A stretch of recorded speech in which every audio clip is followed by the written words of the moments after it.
So here's how we can remove an event from Google Calendar on iPhone. So let me show you how it works. If you are new here, subscribe so you never miss anything important. So at first, I would assume that you have the Google Calendar app. If not, I'm going to quickly talk about it later. But inside of the Google Calendar app, you can just tap on the events like that, and you will be able to see in which calendar it is or which calendar it's part of.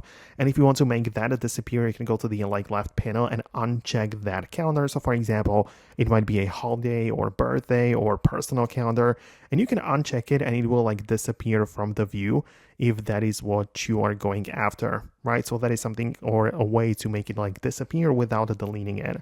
However, you can also just hold it down or click on the event, tap the three dots, and you should be able to delete it like that for, any other personal events which might be added to the calendar. So it's pretty self-explanatory. You just tap it like that, and as you can tell, you have it. You have the option to delete it. So that's how it generally works with the Google Calendar. But as I said, the more important part is to manage the subscriptions to all other calendars. So perhaps you might be subscribing to different ones in here.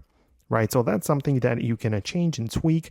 However, I know a lot of people who use the Apple Calendar app but have the Google account signed in there, right? So if that is the case, you can as well manage the calendars that you are subscribing and perhaps delete those altogether.